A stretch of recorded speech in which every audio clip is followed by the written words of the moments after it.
getting ready to run. So I did have to phone up and say, help, help. And I was parked out the back, which I was so grateful for, because you think I'd know about microphones, wouldn't you? I'm so glad to be parked out the back, because it meant I avoided the sexual favours that apparently were offering.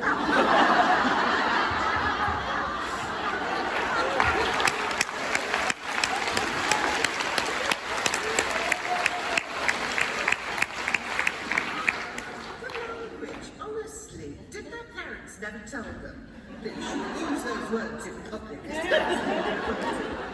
I did, as you had used to present Woman's Hour. These days people say, and I say, yeah, I used to be Jenny Murray, but I sort of still am. And happily, Woman's Hour is still called Woman's Hour.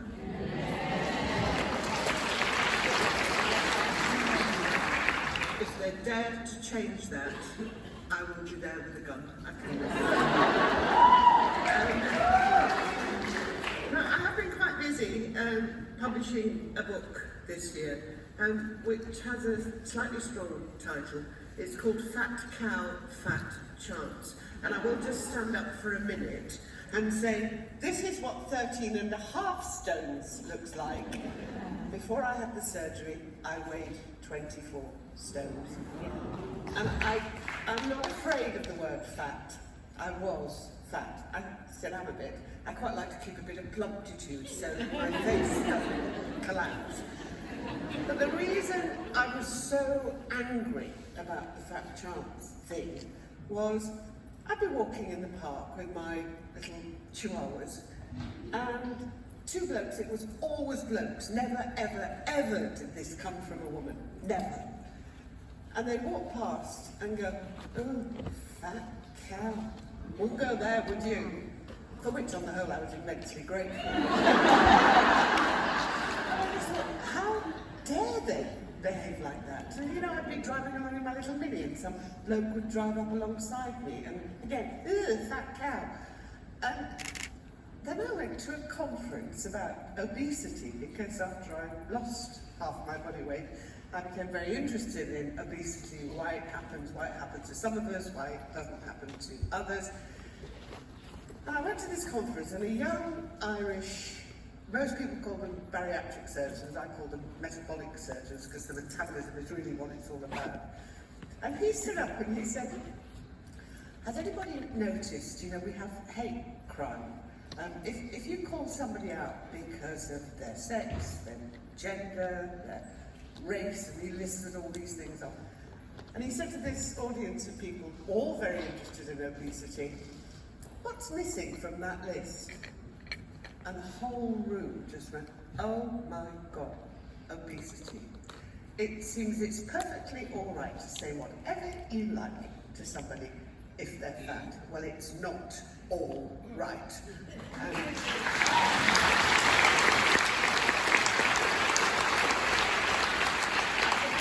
What I've said is that my intention in writing that book is that nobody should ever call out fat cow to anybody ever again. Now, the woman sitting next to me, when I was about to write an article in the Sunday Times about the trans question, for which I did get into a bit of trouble, it has to be said. Julie Bindle, who I've known for many, many years, said the one person you absolutely have to talk to is Stephanie Davies-Arai of Transgender.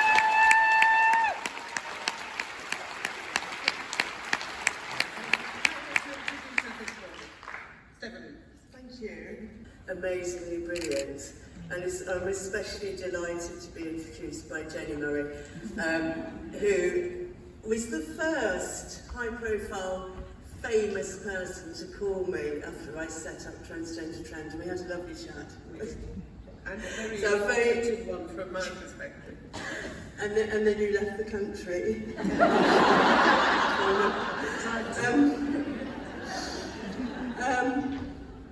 So in 2015, I made the decision to speak out about the betrayal of this generation of children and young people and the absolute total betrayal of girls who can now look forward to growing up to become menstruators or bodies with vaginas or uterus havers.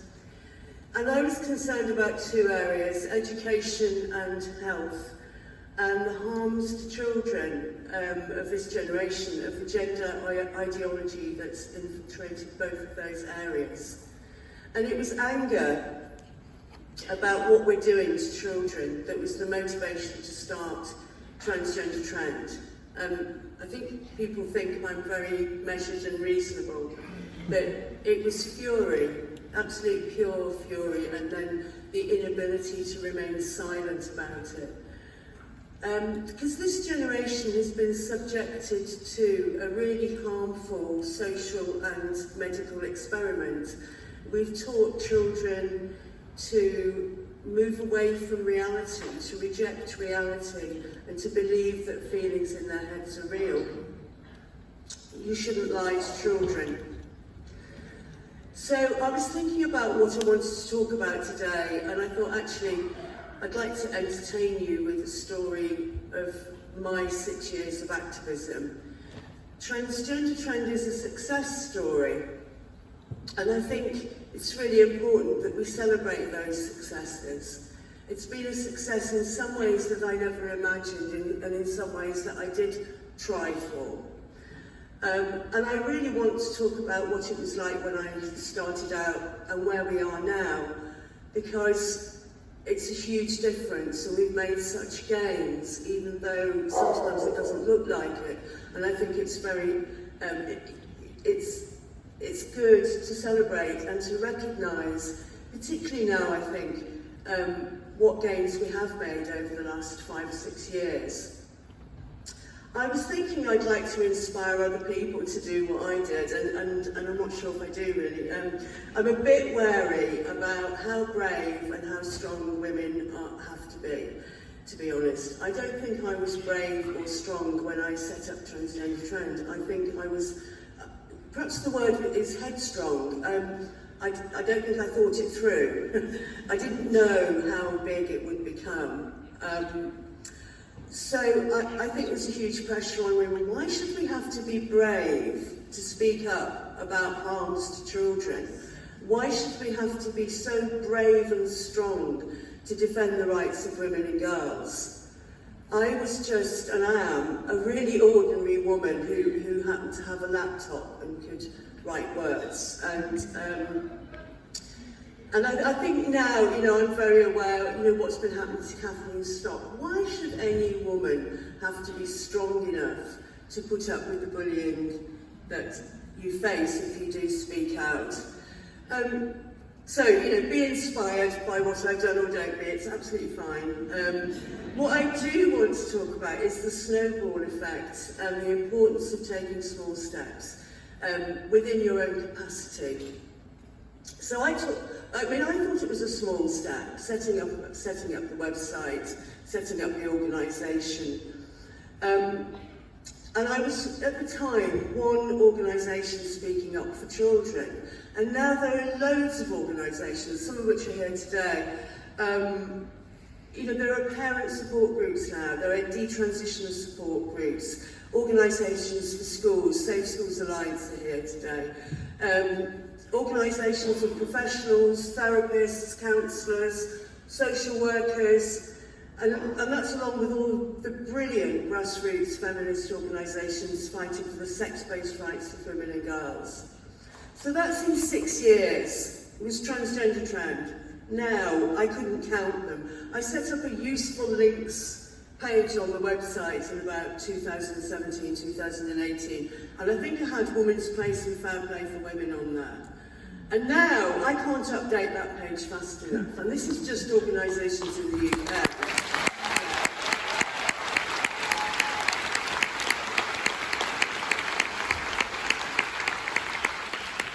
I have to say at this point, I don't want to sound like I think I'm responsible for, you know, don't want to say, like I'm taking the credit for this amazing movement in the UK. No, I'm far too well socialised as a woman to do that. But I do, you know, I really recognise that I stand on the shoulders of giants, as we all do, and I don't know if I would have been able to speak out if there hadn't already been words written by amazing feminists, and particularly lesbian feminists, who could see what was going on far way before I did.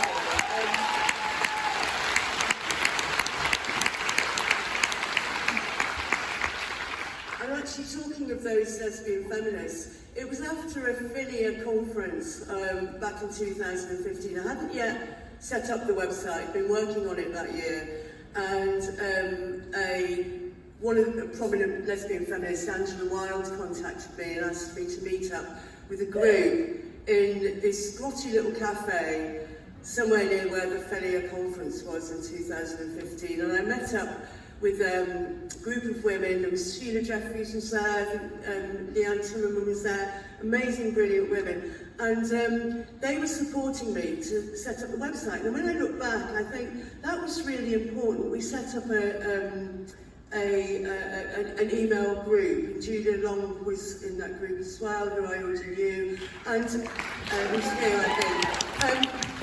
And when I look back, I think that was so important that I felt, because I didn't have a gang, I didn't have a tribe, I didn't have a group to do this with.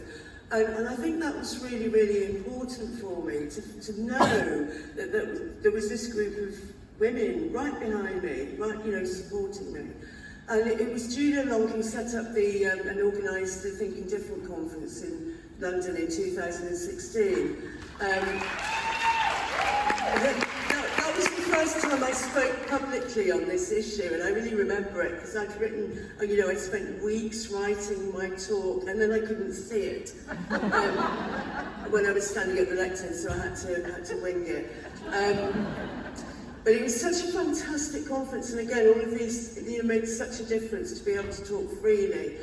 And at that time, Heather Brunskill-Evans and Michelle Moore had set up a meeting in Leicester that I couldn't go to because I was doing Thinking Differently. And they got together, they got Lisa Marciano over from the States, and they got Carrie Callahan, the detransitioner, over. And because I couldn't go to Leicester, they came down to the conference, and I met them for the first time. So there were women at that time who were also working on it, and Heather and Michelle, of course, produced the two groundbreaking books, Born in Your Own Body and Inventing Transgender Children and Young People, and edited those collections. Yeah. So I'm not taking credit. But I know that it's not possible for so many women to speak out, actually, because you know, there are justifiable reasons for that, for jobs and livelihoods. But I also know there are thousands and thousands of women behind the scenes who are taking action in their own lives, who never become famous. But there's a huge network of women doing what they can. And I think it is important that women do take action, no matter how small that action seems, for reasons I'll sum up at the end. And I might mix up my metaphors there and talk about snowballs and planting seeds and stuff like that. But basically today I want to tell the story of Transgender Trend, and just to show how far we've come, what it was like when I started. And we always knew that the actions of the transgender lobby would become more extreme the more successful we became. And I think that's what we're seeing now. And I think we need to put what we're seeing now and what's happening with Kathleen Stock, etc., into perspective to show that it shows how successful we are being in fighting this movement. You know, whenever I get attacked and get that horrible stuff said about me, I just think it's proof that I'm successful. It's proof that I'm a threat.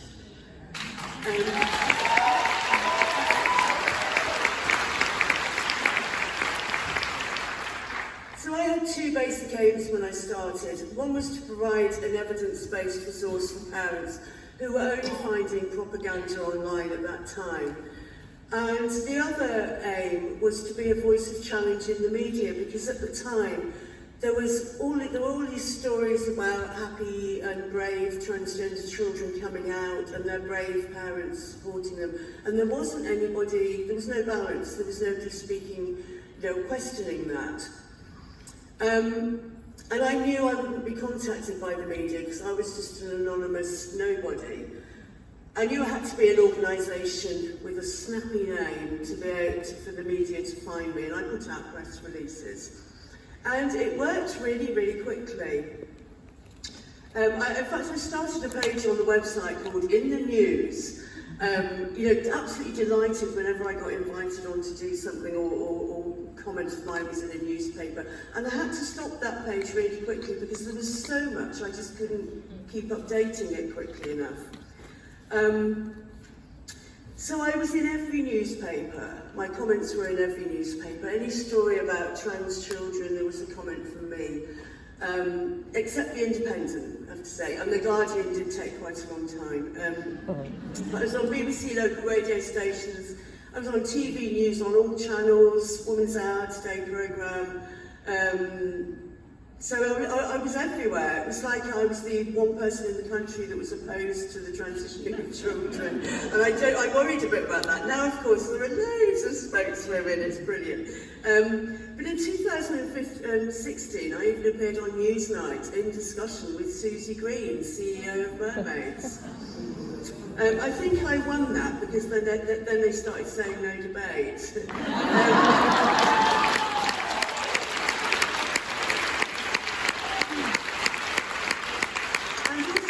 In 2016, there was a brilliant article written by a journalist called Louise France, and that was in the Saturday Times magazine. She came over to interview me. It was really the first article on what we call rapid onset gender dysphoria in teenage girls now. So that was a really important article. That was way back in 2016. And in the same year, I was invited to appear on a parenting show on Radio 4 called Bringing Up Britain with Mariella Frostrup, and that was it was called Children and Gender, something like that, and it was the first time I'd done a pre-recorded interview, and I remember I came out of that interview and actually met up with Julia Long in a pizza place, and she probably remembers I was so excited because I'd said all the things, I thought I'd been absolutely brilliant, and then I listened to the actual broadcast and I was devastated because they'd cut out all of my most brilliant, incisive comments that won the argument, and they kept in my waffly bits. So I really learned a lot about pre-recorded interviews that time. But it was only really recently a parent said to me that when her daughter started identifying as a boy, she'd actually already contacted Mermaids for advice. And a friend said to her, "You should listen to Bringing Up Britain. There's a woman on there who really spoke sense."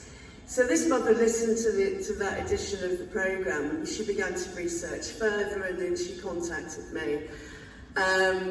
And I only found out about that really recently, but it just shows, and I learned this, you don't have to be perfect. You don't have to get in all the arguments. You plant a seed, you ask a question, and people start thinking. So it's really great to learn that. You don't have to be perfect. So I was everywhere in the media because at that time they didn't have any other organisation to contact to provide any balance to a story about children transitioning, which made me realise how important it was to be an organisation. And now looking back, I think the important thing that was going on was that I was changing the narrative, because all of these articles, these words, brave transgender children, were coming into the public consciousness. And then the words, no child is born in the wrong body, were also coming into the public consciousness at the same time. And parents began to contact me in droves, and so many of them said, "I heard you on the radio." So it worked. And it wasn't just the media. I went to every Tavistock conference, I went to every Westminster Policy Forum, professional counselling organisation conferences, any event that was relevant, and I spoke up from the audience. And I think that's really, really important. And it's difficult because you feel like you're one person in the room that has a different opinion, and you can feel the hostility, and I'm sure many of you here have felt that. But no matter how uncomfortable it felt, I did it for the onlookers, for the people who weren't sure or who felt concerned but didn't feel able to speak out themselves. And I wanted to show that this subject, it's perfectly okay to talk about this subject. It's not a frightening subject. It's not a subject we're not allowed to talk about. You know, we talk about this subject as we talk about any other subject, and we should feel the confidence to do so.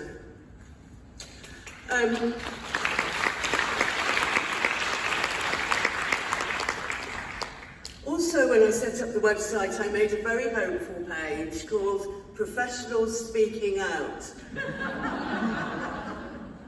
And I had to search obscure publications back in 2015, and to be honest, some of the material I put on that page was scraping the barrel a bit.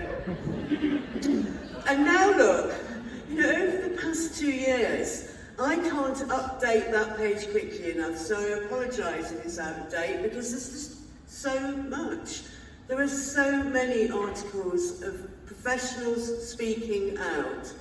It's amazing. So I'm always behind with that page now. And I was contacted by professionals quite early on, so clinical professionals, researchers, and I think they waited a while to check that I wasn't a sort of far-right religious bigot. And then they got in touch. And so, what I tried to do was to be factual and evidence-based, and to have a reasonable measured tone and not to be sensational, in order to establish trust and credibility. And I think that was a really important decision that I made back then. I couldn't jump in screaming child abuse back in 2015. It wouldn't have worked. It wouldn't have worked at all. It was like, it had to go in slowly. So professionals started to contact me, and one professional said something really interesting, which was that up to that point, there were only lobby groups for transgender children. So groups like Mermaids and Gendered Intelligence and Jazz and Stonewall, of course, promoting the idea that some children were transgender. And the advent of an advocacy group for gender non-conforming children, gay and lesbian children, and other vulnerable children and young people, a group that lobbied for evidence-based practice, he told me enabled professionals to begin to speak out, because they now had an organisation on their side backing them. And this had never occurred to me when I set up Transgender, but it really does make perfect sense, doesn't it? It's confidence giving. It makes you realise that you're writing for, you've got a support group out there that you're writing for, that you know will back you, and that if there's an organisation, there must be loads of other people that agree.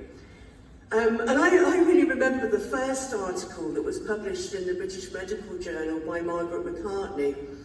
It was called Medicine Must Do Better on Gender, and it was published in March 2018. And how exciting that was.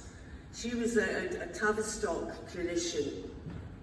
And now, of course, there are loads of articles in the BMJ being published all over the place by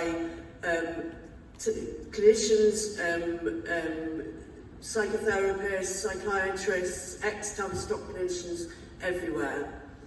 So that, and that began the Speaking Out the Bell report at the Tavistock and the publicity that got. Also a group of parents, transgender trend parents, wrote to the Board of Trustees at the Tavistock, and that letter expressing their concerns, and that letter was published, it was leaked and published in The Guardian. We now know, of course, Newsnight did amazing work on exposing the clinicians' concerns at the Tavistock Clinic. And one of the issues was the report that Michael Biggs had found when he did his research into the use of puberty blockers, and that the one-year results were really quite alarming. And that article first appeared in Transgender Trend, and then it went on to Newsnight.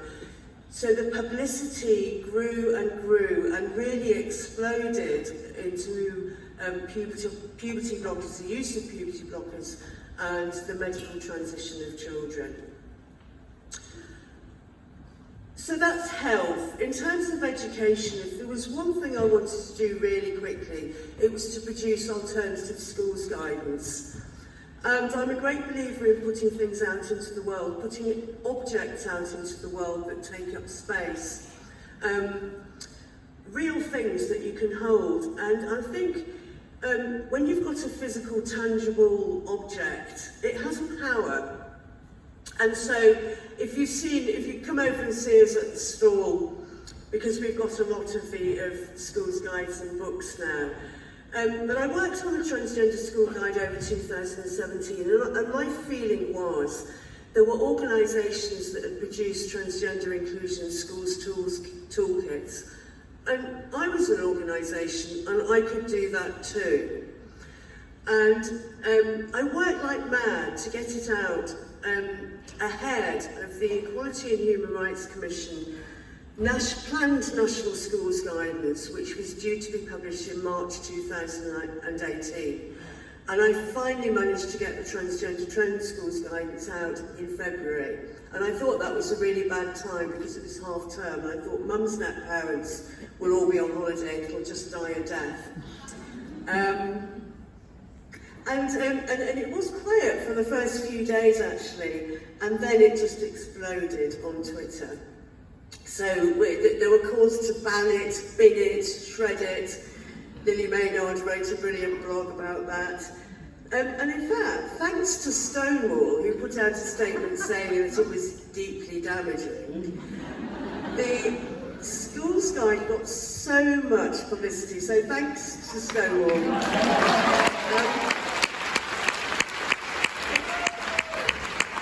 It got so much more publicity than it would have got otherwise. Downloads were going mad. And we've sent thousands of copies out to schools and out to parents. So what I wanted to do was put a spanner in the works, really, of the Equality and Human Rights Commission, because they had consulted only with transgender lobby groups to write the schools guidance. And I contacted them in 2017 and said, I want a meeting too, I am also a stakeholder. And they met up with me, and I went along with some parents and professionals to meet them, and then sent them the schools guidance. I wrote an evidence document for them, and I continued to email them with parents' concerns and with every other schools publication we published. I don't know if I made any effect on the Equality and Human Rights Commission at that time. We really can't say, but they didn't publish their guidance in March, and they still haven't, and they're not going to anymore.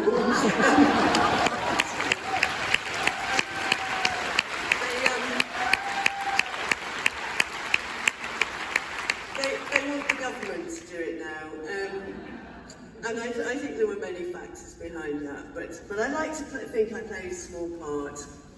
I've got 5 minutes. So, the importance of putting things out into the world. I really, along with the schools guidance, I really wanted, it was a passion of mine to produce alternatives to the awful transgender books that were being produced, even for early years children.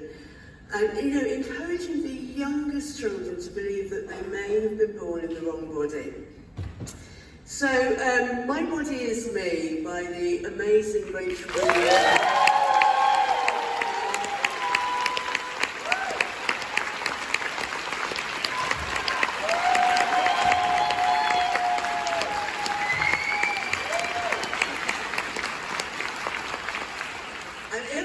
illustrated by the absolutely fabulous Jessica Olberg.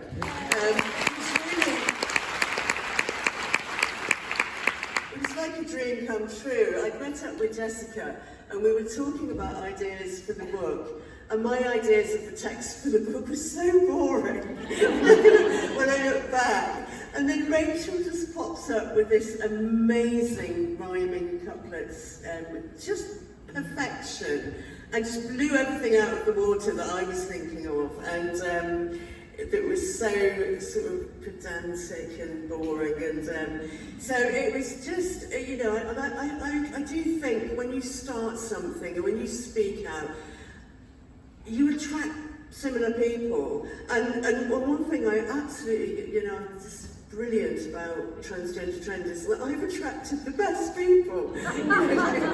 Rachel and Jessica, and we have our new book, which we're launching at this festival, at this conference, called Sex and Gender. And the author, Phoebe Rose, which is a pseudonym, but she is an amazingly talented and brilliant illustrator and writer. And this book is for the tween and teenage age group, and we particularly had autistic children in mind. So go and have a look at the stall, because it's there and you can buy it here or online. So I feel that I've achieved you know, a lot of the things that I set out to achieve, and some things that I didn't set out to achieve, but happened anyway. But I am just an ordinary woman with a laptop, and I saw what was happening. I couldn't look myself in the mirror if I didn't speak out, if I did nothing about it. And I now find that I've got a website that's regularly reviewed by government departments, by the NHS, by universities, by the media, and globally, governments globally, pharmaceutical companies, all sorts. And we've got our articles have been translated into over 20 languages. And much of my work now happens behind the scenes, but I find myself being taken seriously and being able to influence policy.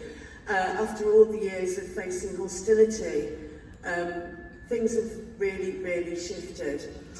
And I only started Transgender Trend because I felt angry. You know, you should not tell lies to children. But anger is a great motivator, and it's really useful because it indicates to us that something is wrong. And I think if we feel, particularly as women, if we feel helpless in the face of anger, we get depressed, don't we?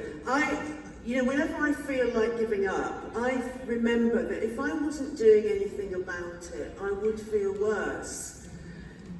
So I think it's really important that women look after our mental health, that we don't take on stuff that is beyond us, that perhaps lays us open to bullying that we can't take, or risks our livelihoods and our jobs. But we do speak out in those little ways, in whatever capacity we can, because it is good for our mental health to feel that we are taking action, and that we really depend on this huge network of women who are doing exactly that behind the scenes, and that we know we're supported by them. So you can sign petitions, you can write to your MP, you can write comments under newspaper articles, you can write anonymous blogs for Transgender Trend, you can complain to the BBC, it really does make a difference. You can make a monthly donation to the organisations that are working on this. But in all those myriad ways, if you feel like you're taking action, you feel better.